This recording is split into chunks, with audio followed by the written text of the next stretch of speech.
morning, everyone! So guys, hi na. So it's our fourth day here in New York, guys. So kaninang umaga, I had a very good run sa Central Park. Sobrang ganda, guys. So ipapakita ko sa inyo yung ginawa kong run dito, guys. Papakita ko sa inyo. Ito, 3, 2, 1, go!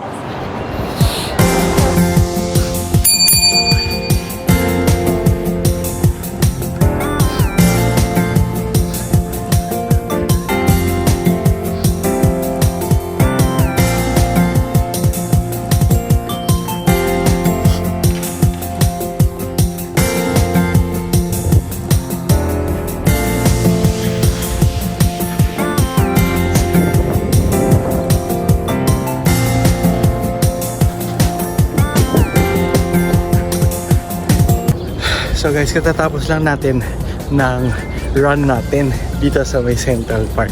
Sobrang ganda dito, guys. Sobrang saya nung run na yon. So total of 8 kilometers yung ni-run ko. And yung 8 kilometers na yun, alam mo yun, parang habang tumatakbo ka, unti-unti siya talaga nagiging na-unlock sa utak mo yung itsura ng Central Park. Para siya yun pagka naglo-loading yung Google Maps, ganun siya. Sobrang daming tumatakbo, tsaka daming mga tourists na nandito. Tapos along the way, dahil spring ngayon, bumubulaklak yung mga cherry blossoms. So sobra talaga, para amazing. Ito yung run na sobrang core memory, as in. Tapos nag-follow ako ng isang Fitness Plus na run na Central Park. So may mga prompts yung guide na yon about Central Park. So yung mga areas dito, ang daming areas na pwede mong puntahan tsaka makita. Tapos merong mga castle, tapos merong yung fountain, yung lawn. As in, sobrang para ka nagtutour pero tumatakbo ka. Ang ganda, ang ganda. So if you have time to run and probably to walk around Central Park, do it. Lalo na pagka spring, ang ganda dito. Tapos ay nako, ma-appreciate mo talaga yung nature at saka yung Central Park. Okay, so babalik na tayo. Anyway, so ngayon papunta tayo ngayon sa isa sa mga iconic places also here, which is bibisitahin natin ang ating ate, the Statue of Liberty. So binook ko to, guys, online. Bali cruise kasi siya. So pupunta muna tayo ngayon sa Battery Park kasi doon tayo sasakay. Tapos itutour niya tayo papunta ng Statue of Liberty. Alright? Since galing tayo ng Times Square, kailangan natin pumunta dun sa Battery Park using the subway. Okay. Tapos, so dito tayo sa may downtown. Sasakay. Nakakainis kasi nagmamadali ako kasi 2 o'clock yung alis ng ferry. Tapos kailangan natin nandun before the actual flight, the actual na alis niya. Okay, so yun, excited ako kasi makikita natin si Statue of Liberty. Pina-follow ko lang naman yung Google Maps. Kung makikita mo dito, 30 minutes daw, and then you will enter, kailangan 50th Street, and then South Ferry yung end niya. So merong ilang stops going to that, and then dun tayo sa may sakayan sa Battery Park. Reliable naman dito si Google, and sabi ko nga, di ba, kailangan mo lang i-follow yung mga prompts niya or yung kung saan kailangan be attentive dun sa mga signs na makikita mo, kasi minsan pagpasok mo, hindi mo alam kung same ba yung direction ng sinasakyan, baka sa kabila. Yung umaga pala nung nag-run ako, ang tagal ng train. So sabi din sa akin ni Ram yesterday, medyo daw, minsan sa umaga, lalo sa umaga, merong mga delays. So yun.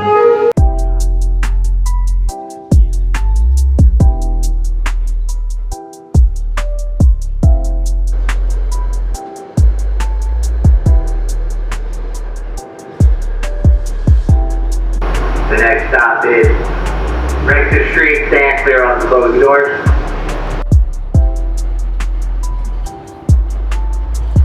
Ito pala guys yung ticket. So you have your QR code here and the cost is $38. So dito ka bababa sa may South Ferry na station and then papunta ka dun sa may boarding area ng mga ferry. Okay? So dito tayo exit. So ayan, Whitehall Street. Dito tayo.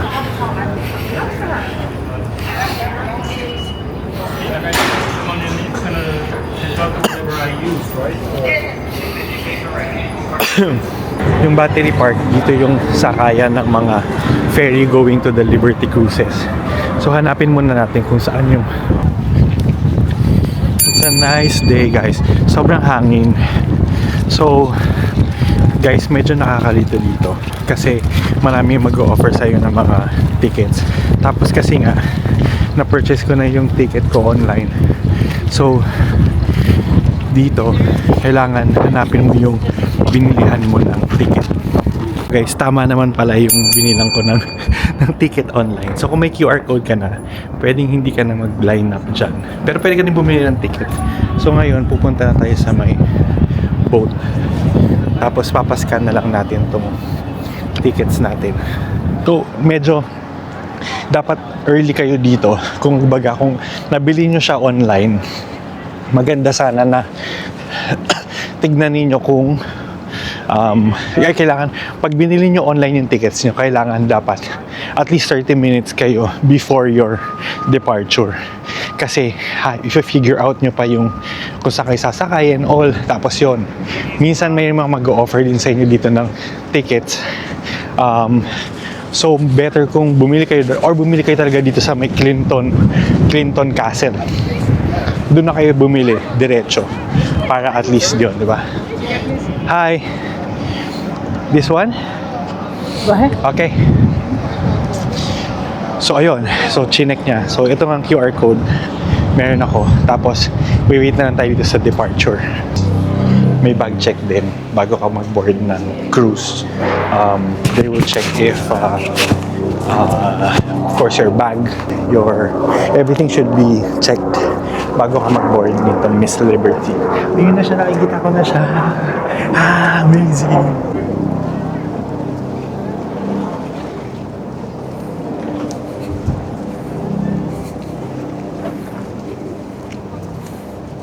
So medyo mauga yung ating boat. Sana hindi tayo mahilo.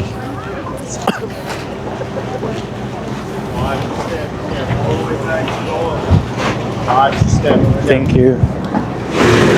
So on board na tayo dito guys sa ating ship sa cruise. Makita nyo guys, ayan siya. Ito yung dyan tayo galing, yung Star Ferry. Is it Star Ferry? Oo, yung Star Ferry. So yeah, ang ganda kasi ang ganda ng sun. Ang ganda ng weather ngayon. Hindi masyadong mainit.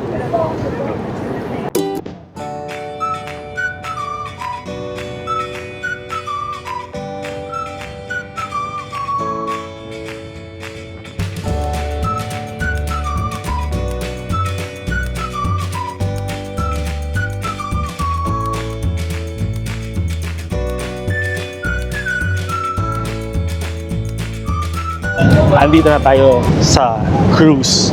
Tapos yung cruise guys, ang lamig. Sobrang lamig. Tapos we're passing by the Statue of Liberty. Yan na siya guys. So, tapos tingnan nyo, may mga naglimilipad na mga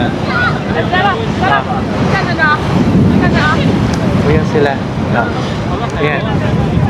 Guys, ayan na yung Statue of Liberty. Yes!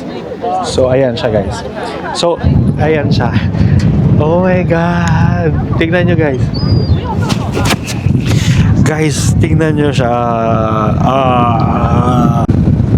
Pero sobrang surreal niya na nandito tayo ngayon sa harap ng Statue of Liberty. And grabe talaga.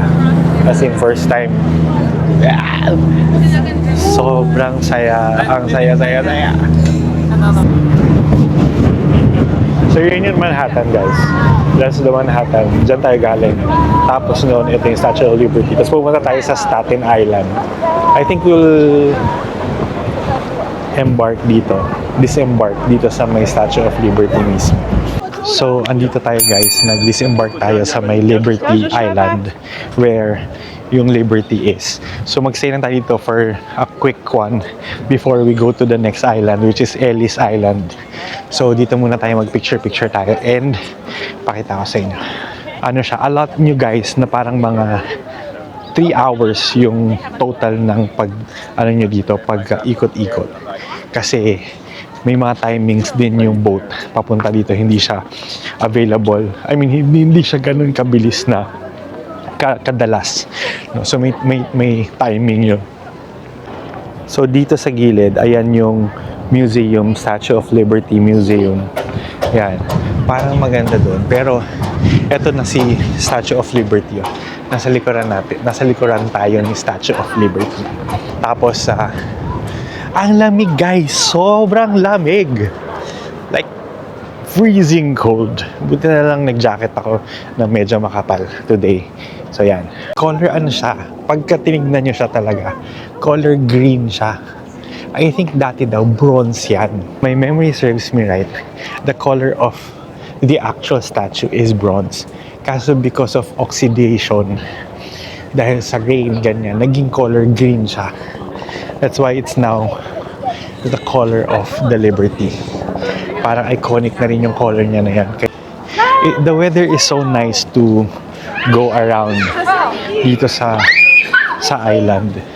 Kasi malamig siya, tapos medyo mainit, tapos clear yung skies. So, tingnan niyo, color blue na blue yung skies, diba? So, ayan siya guys, oh. Charan! Ayan siya guys, nakakatuwa. It's so nice. Oh, adyo sa gilid natin. Oh. So, ayan siya guys, oh. Yeah, it's really something na very worth going into. Kasi, once in a lifetime na lang naman siya gagawin. And, this is something na siyempre, very iconic yung Liberty, diba? Nandito ka na sa New York, eh. Ligawin mo na. Yun. Tapos, pwedeng, pwedeng dun na lang kayo sa online reservation nila bumili. So, make sure lang na it's really authentic. Kasi ang daming mga tickets na nag-offer. Make sure it's the genuine or the certified na cruise dito sa New York. And ito yung Liberty Island. Tapos, yung susunod mo natin pupuntahan is yung the Ellis Island. So, papunta tayo doon before going to the Battery Park. Hindi ko alam kung pupunta pa ako doon sa Ellis. So, pero let's explore. Tapos, saka tayo bumalik sa Battery Park. Okay?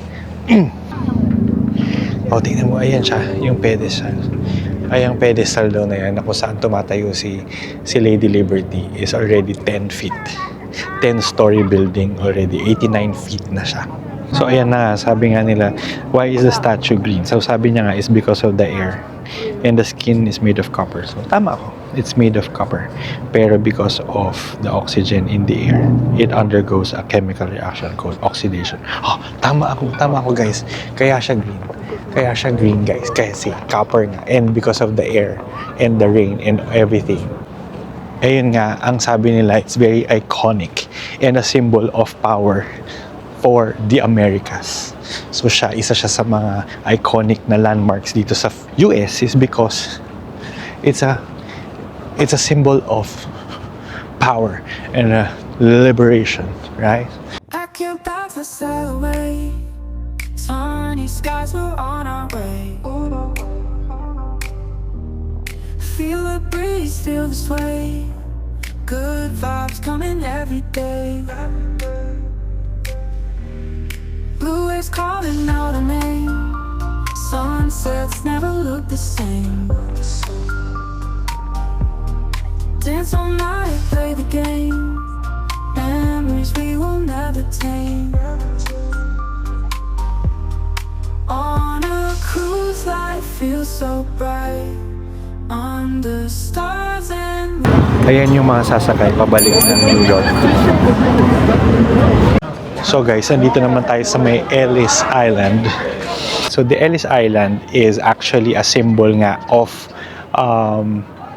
immigration, the US immigration. So before, during the 1880s yata, until 1945, this is the gateway before going into the Americas. So lahat ng mga immigrants go from Europe, from Asia, from the Americas also came here.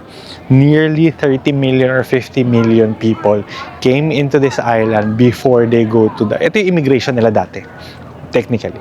So yun yung ano niya, yun yung brief history niya, and why is it relevant to the US immigration. So ngayon, it's a museum, and etong paligid na to, dun sa museum makikita mo, yung iba dito, yung ano is hospitals.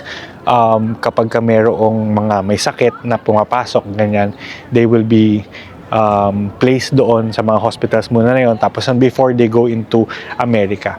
So dati, it's really relevant, no, yung itong country na to, or itong island na to. That's why ito yung stop sa from the Liberty Cruises. Alright? Good.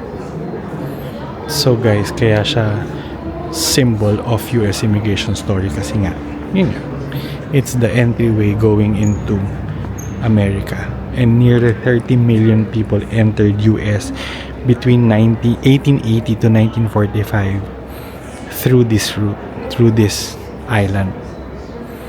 So ayan, dito sa Ellis Island, makikita mo yan, yung storya. Galing. Galing, tapos may ganito sila, oh. So isipin nyo guys na so many people have passed through these walls of this room. Ganun siya kadami dahil sa maraming pumupunta ng America before. And ngayon, it's just a reminder of how it has been, di ba? Parang yung hall na to, ngayon museum na lang siya.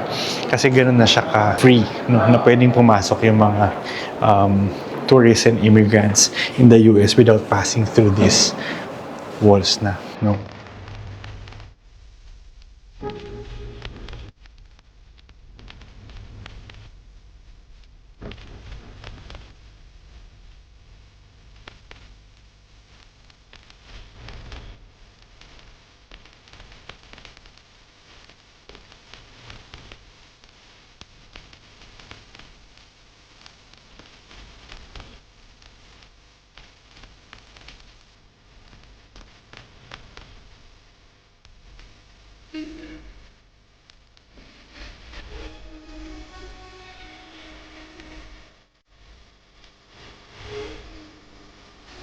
So ayan guys, ayan si Lady Liberty, di ba? So ito, ginugel ko yung bakit, ano yung symbolism ng Statue of Liberty, no?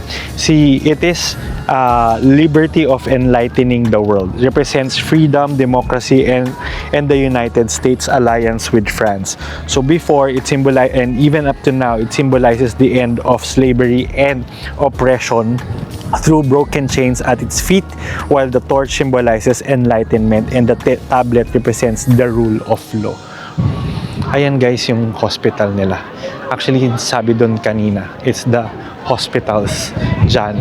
Tapos ito yung mismong immigration. Isipin niyo 30 million, 50 million ang dumaan dito, no, sa immigration na to. Nakakatawa kasi pangalan is New York. Kasi pumunta tayo ng New York.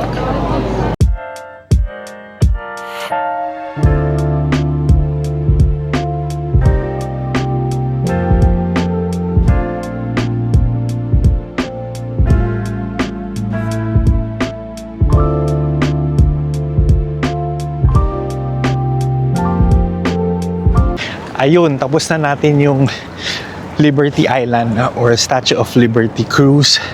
So, sumakay tayo 2 o'clock, natapos tayo mga 4:20 na, no? So, i-allot ninyo. Depende naman kasi yun sa time ninyo at saka sa pace ninyo, yung tour na yun. So, kung gusto nyo pa mag-explore na matagal dun sa mga island din, medyo mas matagal siya, like 3 hours kayo dun, no?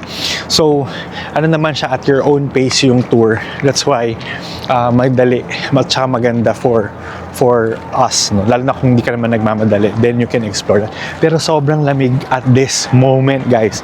As in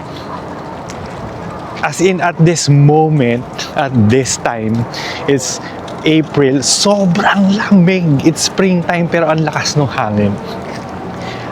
advice ko, one afternoon talaga. I-allot ninyo yung ula afternoon ninyo para sa tour. Ayan, pabalik na tayo sa train station. Let's go back and then let's have early dinner kasi meron pa akong a-attendan na last na Broadway show. It's the Harry Potter show. Excited! Ayan. Ang lamig talaga dito guys ngayon. As in, ang temperature siguro mga nasa 9 degrees. Diyos ko. Ang ganda oh. This is the side of the Battery Park. Ayan, tingnan mo, meron pang animal. Oh, may peacock. Oh. So, pabalik tayo. Same ng dinaanan natin kanina. Pabalik, we'll go through the train, yung number 1, going back to Broadway. Let's go! Ayan guys, dito tayo sa South Ferry Station. So, make sure na aware kayo sa pinupuntahan ninyo at saka sa pinapasukan ninyo na subway.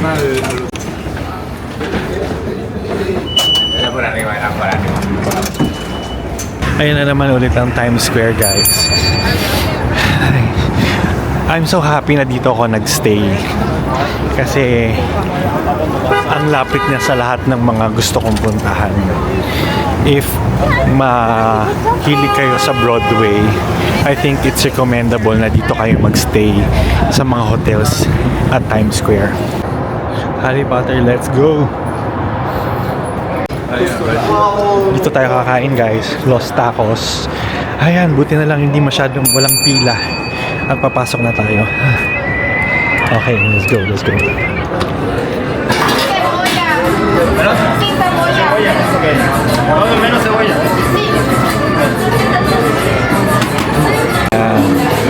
So meron nung carne asada, grilled steak, asado. This is yung grilled chicken tsaka marinated pork.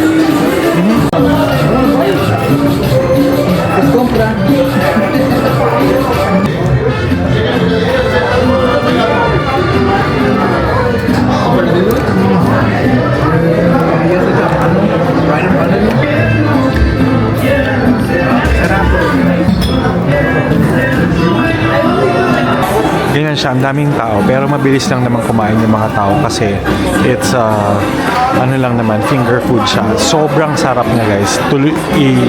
I-consider nyo na mag-stop kayo dito. Done na tayo with a quick dinner. Iniisip ko wait na lang tayo malapit dito sa Lyric Theater. Hanap tayo ng coffee shop. We can make tambay. Alam ko guys, paulit-ulit ako pero isa lang talaga masasabi ko, napakaganda ng New York City. As in, napakaganda niya. Maski sabihin nila na ano siya, na mabaho, tsaka magulo yung mga tao, merong mga magulo. Pero, yung ganda niya talaga, hindi mo makikita sa iba.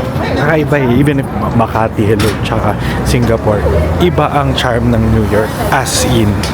Kaya malamig kasi ang windy niya. Etong araw na to, sobrang windy. Kaya lumamig ng lumamig. Hanggang mamayang gabi, sobrang lamig daw dito.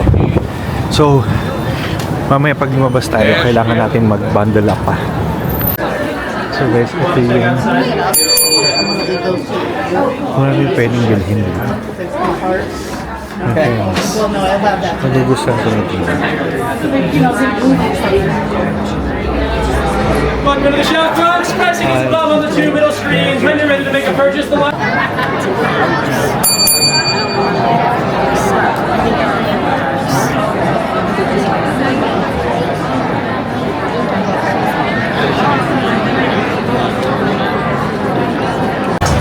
Guys, sobrang amazing nung show. As in, I've never seen anything like it. So guys, sobrang ganda niya talaga. Parang, oh my God. As in like, buti na lang pinanood ko siya even if mahal siya. Kasi sobrang, yun yung ini-imagine mo as a Harry Potter fan. Yung magic niya is something na kakaiba sa kanya. Hindi siya musical. Pero yung magic niya guys, grabe. As in like, pagka meron kayong chance, panoorin ninyo yung Harry Potter. Oh my God, hanggang ngayon di ko pa rin mapaniwala. As in, like, amazing.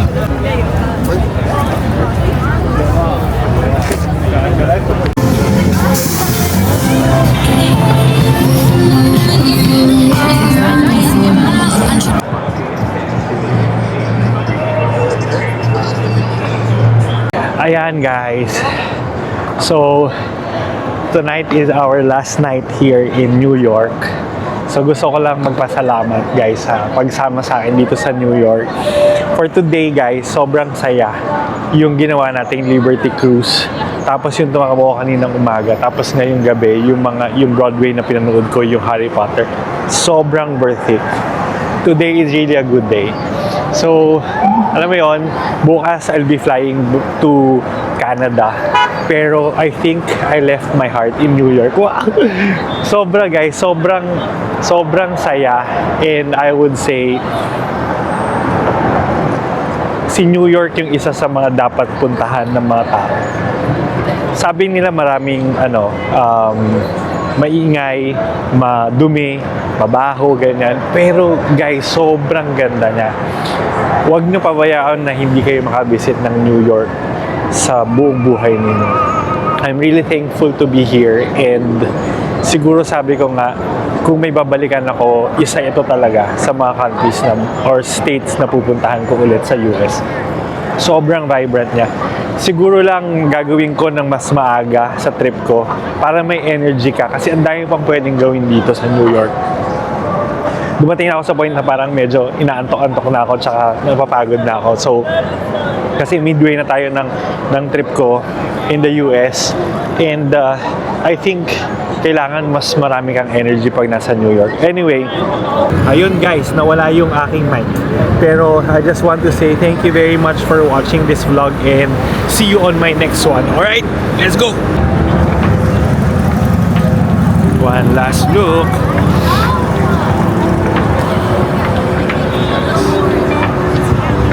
This is really super ganda.